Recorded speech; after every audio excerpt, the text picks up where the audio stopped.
कुछ नहीं मिला हमें तो, सिर्फ ये पेंशन लगाई उन्होंने। पेंशन जो है वो भी दुगली है, किसी को 3100 मिल रहे हैं, किसी को 5000 मिल। ये मुख्यमंत्री तो सुनने को तैयार नहीं। हम तो क्या बताएंगे मैम, अब कुछ नहीं बताने वाले, जितना बताना था उतना बता दिया। अब मुझे मेरे पास जैसे 20 साल हुए हैं तो 20 साल में जितना होना चाहिए वैसा नहीं हुआ। किसी भी सरकार ने वैसा काम नहीं किया जैसा वास्तव में उत्तराखंड की सोच करके बनाया गया था। अगर आप विकास की स्थिति देखते हैं तो स्मार्ट सिटी के नाम पे जगह जगह तो गड्ढे हो रखे हैं ना, हम गाड़ियाँ चलाते हैं। तो मैम हमें बताइए कि जब से उत्तराखंड की स्थापना हुई है, 20 साल हो चुके हैं, तो आपको क्या कुछ बदलाव देखने को मिला? कुछ भी नहीं मिला। हमने बहुत जब हम दिल्ली जा रहे थे ना, वो मुजफ्फरनगर में वो कांड हुआ, तब भी हमारी उस दिन हमने कहा हम यहीं पर मर जाएंगे, लेकिन कुछ भी नहीं हुआ। तब तो हम टाइट मूड रहते थे 4 साल तक, कुछ भी नहीं हुआ हमारा। नमस्कार, आप देख रहे हैं जय भारत टीवी और मैं हूं आपके साथ आकांक्षा थापा। फिलहाल मैं मौजूद हूं उत्तराखंड के देहरादून स्थित शहीद स्मारक में। जैसा कि आप देख सकते हैं मेरे पीछे ये है, जहां पर काफ़ी सारे शहीदों ने, काफ़ी सारे महिलाओं ने अपनी जानों की आहुति दी और काफ़ी ज़्यादा संघर्ष किया था उत्तराखंड की स्थापना के लिए। वर्ष 2000 में उत्तराखंड की स्थापना हुई थी, जिसको आज की पूरे 20 साल हो चुके हैं। तो अब हम जानना चाहते हैं कि पिछले 20 सालों में उत्तराखंड में क्या कुछ विकास हुआ है और कितनी सड़कें जैसे कि बनी हैं, स्कूल बने हैं और काफ़ी सारे शिक्षा स्तर बढ़ा है और टूरिज़्म में भी काफ़ी ज़्यादा वृद्धि हुई है। लेकिन वही रोज़गार की क्या स्थिति है उत्तराखंड में और क्या लोगों को इस विकास से खुशी है या फिर उन्हें कुछ अपनी कुछ दिक्कतें आई हैं इस रोज़गार के चलते। तो चलिए लोगों की राय जानते हैं, आम जनता की राय जानते हैं कि पिछले 20 सालों में क्या कुछ विकास देखने को मिला है और क्या उनको दिक्कतें आई हैं। चलिए जानते हैं। तो सर, आपके हिसाब से जो उत्तराखंड में कितना विकास हुआ है पिछले 20 सालों में? अब मुझे मेरे पास जैसे 20 साल हुए हैं तो 20 साल में जितना होना चाहिए वैसा नहीं हुआ। किसी भी सरकार ने वैसा काम नहीं किया जैसा वास्तव में उत्तराखंड की सोच करके बनाया गया था। और पहली सोच ये थी क्योंकि 13 जिलों में से कम 11 जिले तो 11-12 जिले तो पहाड़ के हैं। पहाड़ों का विकास कहाँ हुआ है? आज भी आप पहाड़ में जाके देखिए। मैं कल एक जगह पहाड़ में गया था तो वहाँ 16 किलोमीटर तक सड़क, कच्ची सड़क, अगर आदमी बीमार हो जाए तो रात को लाने के लिए आदमी ना मिले वहाँ से कोई। तो ये मूलभूत सुविधाएं, जहाँ तक स्वास्थ्य की बात है, शिक्षा की बात है, सड़कों की बात है, ये मेन इंपॉर्टेंट काम है जिस पे काम किया जाए। तो मेन काम ये है, अगर इस पे गौर किया जाए तो मैं कहता हूँ वो ज़्यादा बेहतर होगा। पहाड़ों का विकास किया जाए, प्लेन्स तो अपने आप विकसित हो जाएंगे। अब आप देखिए, मैं नहीं कहना चाहूँगा लेकिन हमारे जितने भी वो हैं जो राजनीति से संबंधित है, अधिकांश लोग जो है, कोई नहीं चाहेगा कि ऊपर जाके जो है कोई रहे या वहाँ पे। अब गैरसैंण की जहाँ तक बात हुई राजधानी की, कौन सा सत्र कितने दिन सत्र चलता है? या तो उसे रेगुलर बनाया जाए, काफ़ी लंबे समय तक चला जाए। दूसरी बात, डॉक्टर्स कोई जल्दी से जाने के लिए तैयार नहीं होते वहाँ, टीचर्स भी भेजे जाते हैं लेकिन किसी तरह से ये इनके प्रकार जो है। तो वही है, पहाड़ों पे ज़्यादा फोकस किया जाए जिस सोच से बनाया गया था इसको उत्तराखंड को। वो बात नहीं हो पाई जिस चाहते थे हम लोग। सर, आप इतने सालों से यहाँ पे रह रहे हैं देहरादून में, काफ़ी टाइम से अपनी दुकान भी लगा रहे हैं, तो आपको क्या बदलाव देखने को मिला? चीज़ का बदलाव नहीं हुआ है यहाँ पे, कोई चीज़ का विकास नहीं हुआ है।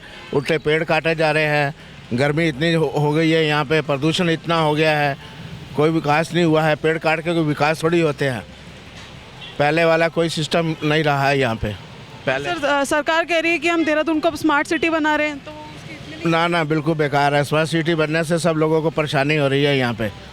ना रोटी ना खर्चा, तेल बढ़ा दिया है, डीजल बढ़ा दिया है, गैस बढ़ा दी है। जो महंगाई कम करनी थी ऊपर चल रही है, तो गरीब आदमी कहाँ से जिएंगे? गरीब आदमी के लिए तो बहुत मुसीबत हो गई है। तो सर, कितना विकास देखने को मिला है उत्तराखंड में? देखिए, विकास अगर आप लोगों के हेल्थ में देखते या आप लोगों की शिक्षा में देखते, विकास वो ज़्यादा अच्छा था। अगर आप विकास के नाम पे बोल रहे हैं, जंगल काट देते हैं, पानियों के साथ छेड़छाड़ कर देते हैं, नदी ख़राब कर देते हैं, है ना, पहाड़ों को आप छेड़ रहे हैं, आप पानी दे रहे हैं बोतल में बंद, प्लास्टिक के बर्तन में, है ना, तो गरीब आदमी कहाँ जाएगा पानी पीने के लिए? कल के टाइम में उनको वही प्लास्टिक का बर्तन इस्तेमाल करना पड़ेगा।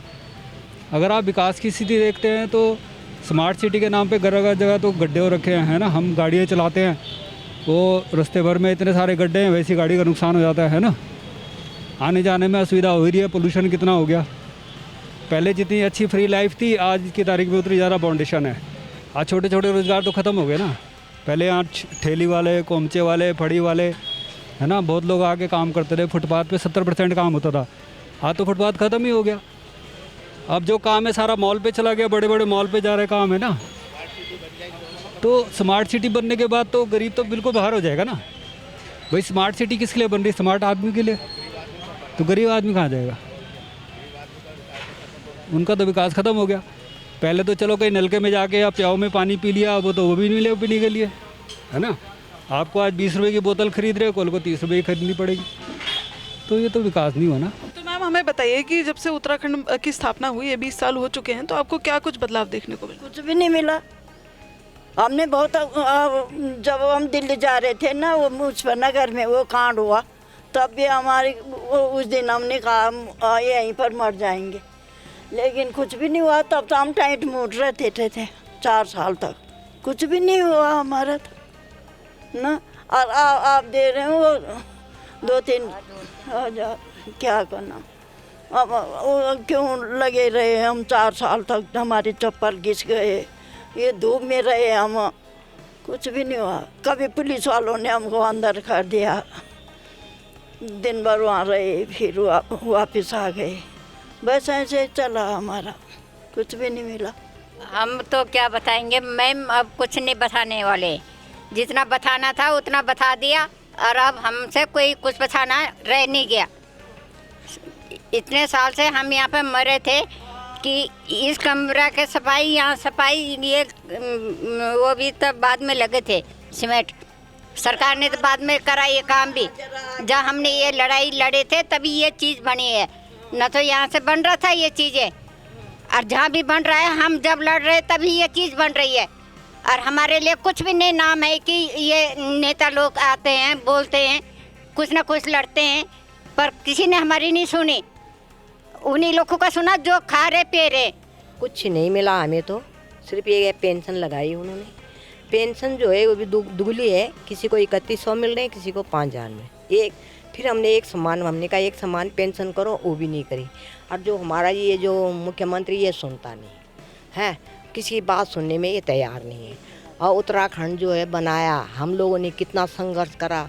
संघर्ष करने के बाद हमने अपने बच्चे भी छोड़े, सब कुछ छोड़े, अपने आदमी भी मतलब ऑफिस जाने वाले वो भी छोड़े, लेकिन हमारे साथ कोई ऐसा साथ नहीं दिया। रोजगारी में भी कोई फायदा नहीं हुआ, बेरोजगारी बच्चे घूम रहे हैं, फिर रहे हैं, बच्चों के लिए कोई वो नहीं है। तो सरकार के लिए कोई संदेश, कोई अपील? बस हमें अपील यही है कि सरकार जो है हमारी बात सुने और हमारे बच्चों को लगाए, युवाओं को, और हम आगे जो है उन बच्चों की वो करें। हमें हमारी पेंशन लगेगी, कल हम मर गए, वो छूट गए, लेकिन हमारे बच्चों को लगे, आगे की पीढ़ी को आगे जागृत करें। ये हमारी एक रिक्वेस्ट भी है। अगर प्रधानमंत्री हमारा सुनते हैं तो, मुख्यमंत्री तो सुनने को तैयार नहीं।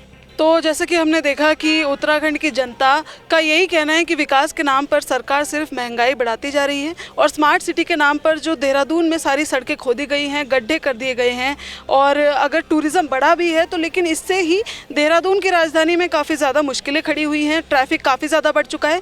वहीं जहाँ पर उत्तराखंड राज्य की स्थापना महिलाओं के संघर्ष की वजह से हुई थी, महिलाओं की वजह से उत्तराखंड जो राज्य बना था, आज सरकार कहीं ना कहीं इन महिलाओं को भूल चुकी है। तो इन महिलाओं की और बाकी आम जनता की बस यही अपील है उत्तराखंड की सरकार से कि जल्द से जल्द इनकी बात सुनी जाए और देहरादून में अच्छी तरीके से, पूरी तरीके से, पूर्ण रूप से विकास हो और हर क्षेत्र में विकास किया जाए। तो देखने वाली बात यही है कि सरकार कब तक इनकी अपील सुनती है और देहरादून में और उत्तराखंड में कितना विकास हो पाता है इन आने वाले दिनों में। कैमरामैन प्रदीप बिष्ट के साथ मैं आकांक्षा थापा, जय भारत टीवी, देहरादून।